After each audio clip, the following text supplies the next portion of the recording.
Hello,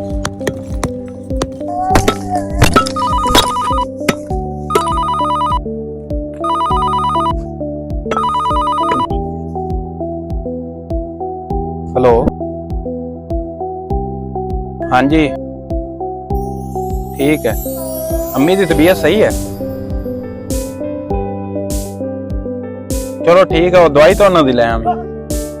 ठीक है, मैं ठेकेदार नूं कहना अज जे पैसे दे देवे एडवांस दा। हाँ जी साहब जी।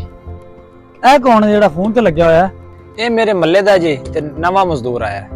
ਅੱਛਾ ਠੀਕ ਹੈ, ਬਾਹਰ ਵਾਲਿਆਂ ਨੂੰ ਸਮਝਾ ਦੇ ਕਿ ਮੋਬਾਈਲ ਘੱਟ ਇਸਤੇਮਾਲ ਕੀਤਾ ਕਰੇ ਤੇ ਕੰਮ 'ਤੇ ਧਿਆਨ ਦੇਵੇ।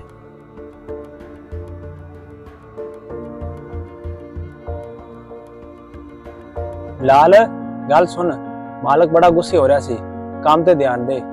अच्छा यार, अगा तो ख्याल करांगा।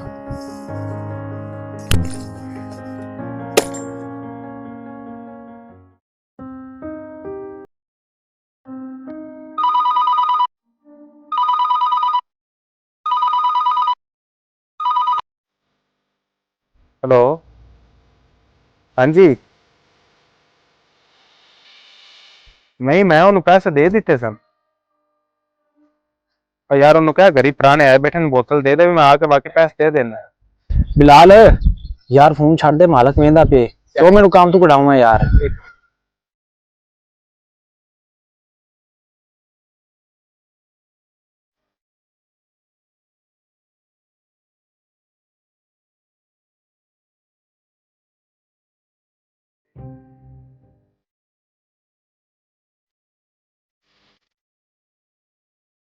ਅੱਲਾ ਫੜ ਪੈਸੇ ਤੇ ਕੱਲ ਤੂੰ ਕੰਮ ਤੇ ਨਹੀਂ ਆਣਾ।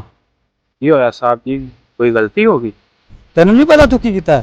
ਸਾਰੀ ਦਿਹਾੜੀ ਤੂੰ ਮੋਬਾਈਲ ਤੇ ਲੱਗਿਆ ਰਹਿਣਾ। ਸ਼ੁਕਰ ਕਰ ਮੈਂ ਤੇਰੀ ਛੁੱਟੀ ਕਰਾਈ ਹੈ, ਮੈਂ ਤੇਰੀ ਦਿਹਾੜੀ ਨਹੀਂ ਕੱਟੀ। ਆਪ ਤਾਂ ਤੂੰ ਕੰਮ ਨਹੀਂ ਕਰਨਾ, ਨਾਲ ਦੂਸਰਿਆਂ ਨੂੰ ਖਰਾਬ ਕਰਨਾ। ਤੂੰ ਬਹਿ ਜਾਣਾ ਇੱਥੋਂ। ਠੀਕ ਹੈ ਸਾਹਿਬ ਜੀ। ਯਾਰ ਬਿਲਾਲ ਤੂੰ ਉਹਨੂੰ ਕਹਿ ਦਿੰਦਾ ਕਿ ਮੈਂ ਅੱਜ ਤੋਂ ਮੋਬਾਈਲ ਇਸਤੇਮਾਲ ਨਹੀਂ ਕਰਦਾ, ਉਹਨੇ ਤੈਨੂੰ ਕੰਮ ਤੋਂ ਕੱਢ ਦਿੱਤਾ, ਤੂੰ ਉਹਨੂੰ ਕੋਈ ਗੱਲ ਹੀ ਨਹੀਂ ਕੀਤੀ। ਸ਼ਫੀਕ ਭਾਈ, ਮੇਰੇ ਨਾਲ ਇਹ ਕੋਈ ਪਹਿਲੀ ਵਾਰੀ ਨਹੀਂ ਹੋਇਆ। ਮੈਂ ਜਿੱਥੇ ਵੀ ਕੰਮ ਤੇ ਜਾਣਾ ਨਾ, ਇਹ ਫੋਨ ਦੀ ਵਜ੍ਹਾ ਤੋਂ ਮੈਨੂੰ ਕੰਮ ਤੋਂ ਕੱਢ ਦਿੰਦੇ। ਐਸਾ ਕੌਣ ਹੈ ਜਿੰਦਾ ਫੋਨ ਆਉਂਦਾ ਔਰ ਤੈਨੂੰ ਇੰਨਾ ਸੁਣਨਾ ਲਾਜ਼ਮ ਬਣ ਜਾਂਦਾ ਹੈ? ਮੇਰਾ ਛੋਟਾ ਭਾਈ। ਪਹਿਲੇ ਮੈਂ ਵੀ ਬੜਾ ਲਾਪਰਵਾਹ ਹੁੰਦਾ ਸੀ। ਪੜ੍ਹਾਈ ਤੇ ਦਿਨਾਂ ਵਿੱਚ ਅਗਰ ਘਰੋਂ ਕਾਲ ਆਂਦੀ ਸੀ ਨਾ, ਮੈਂ ਦੋਸਤਾਂ ਦੇ ਨਾਲ ਹੀ ਲੱਗਿਆ ਰਹਿੰਦਾ ਸੀ, ਕਾਲ ਨਹੀਂ ਸੁਣਦਾ ਸੀ। ਲੇਕਿਨ ਘਰ ਵਾਲੇ ਹੀ ਕਹਿੰਦੇ ਸਨ ਕੋਈ ਮਸਲਾ ਨਹੀਂ, ਤੂੰ ਆਦੀ ਪੜ੍ਹਾਈ ਤੇ ਧਿਆਨ ਦੇ, ਅਸੀਂ ਸੰਭਾਲ ਲਵਾਂਗੇ। ਤੇ ਇੱਕ ਦਿਨ ਮੇਰੇ ਛੋਟੇ ਭਾਈ ਨੇ ਮੈਨੂੰ 20 ਤੋਂ 25 ਕਾਲਾਂ ਕੀਤੀਆਂ, ਲੇਕਿਨ ਮੈਂ ਉਹਦੀ ਇੱਕ ਕਾਲ ਵੀ ਨਹੀਂ ਸੁਣੀ। ਜਦੋਂ ਸ਼ਾਮ ਨੂੰ ਮੈਂ ਘਰ ਆਇਆ ਤੇ ਮੈਂ ਵੇਖਿਆ ਅੱਬਾ ਹਾਰਟ ਅਟੈਕ ਦੀ ਵਜ੍ਹਾ ਤੋਂ ਦੁਨੀਆ ਤੋਂ ਰੁਖਸਤ ਹੋ ਗਿਆ।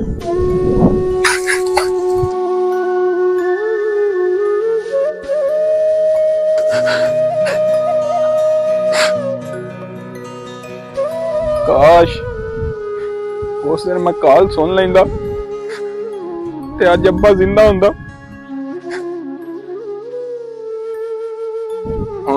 ਹੁਣ ਛੋਟੇ ਭਾਈ ਦੀ ਜ਼ਿੰਮੇਵਾਰੀ ਮੇਰੀ ਹੈ। ਜਦੋਂ ਵੀ ਮੈਨੂੰ ਉਹਦੀ ਕਾਲ ਆਂਦੀ ਮੈਂ ਸਭ ਕੁਝ ਛੱਡ ਦੇਣਾ। ਸ਼ਫੀਕ ਭਾਈ, ਨੌਕਰੀ ਤਾਂ ਹੋਰ ਮਿਲ ਸਕਦੀ ਹੈ, ਅਗਰ ਮੇਰੇ ਖਾਨਦਾਨ ਵਿੱਚੋਂ ਕਿਸੇ ਨੂੰ ਕੁਝ ਹੋ ਗਿਆ ਤੇ ਮੈਂ ਉਹਨਾਂ ਨੂੰ ਕਿਧਰੋਂ ਲਿਆਵਾਂਗਾ? ਬਿਲਾਲ ਭਾਈ ਤੁਸੀਂ ਬਹੁਤ ਅੱਛੇ ਇਨਸਾਨ ਹੋ, ਤੁਸੀਂ ਜੋ ਕੀਤਾ ਸਹੀ ਕੀਤਾ। ਤੁਸੀਂ ਇੱਕ ਮੁਲਾਜ਼ਮ ਨਹੀਂ ਬਲਕਿ ਇੱਕ ਅੱਛੇ ਭਾਈ और एक अच्छे बेटे भी जे। ਮੇਰੇ ਦੋਸਤੋ, ਇਹ ਵੀਡੀਓ ਉਹਨਾਂ ਲੋਕਾਂ ਵਾਸਤੇ ਹੈ ਜਿਹੜੇ ਫੋਨ ਨਹੀਂ ਸੁਣਦੇ। ਜ਼ਿੰਦਗੀ ਦੇ ਵਿੱਚ ਕੰਮ ਦੀ ਅਹਿਮੀਅਤ ਆਦੀ ਜਗ੍ਹਾ ਤੇ, ਮਗਰ ਖਾਨਦਾਨ ਉਹ ਬੁਨਿਆਦ ਹੈ ਜਿੰਦੇ ਉੱਤੇ ਅਸੀਂ ਖੜੇ ਹੁੰਨੇ ਹਾਂ।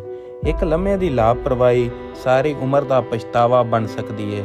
ਵਕਤ ਤੇ ਰਿਸ਼ਤਿਆਂ ਦੀ ਕਦਰ ਕਰੋ, ਕਿਉਂਕਿ ਮੌਕਾ ਹਮੇਸ਼ਾ ਨਹੀਂ ਮਿਲਦਾ। ਤੇ ਯਾਦ ਰੱਖੋ, ਕੰਮ ਦੁਬਾਰਾ ਮਿਲ ਸਕਦਾ ਹੈ, ਲੇਕਿਨ ਆਦਿਆਂ ਦਾ ਕੋਈ ਨੇ ਮੁੱਲ ਬਦਲ ਨਹੀਂ ਹੁੰਦਾ।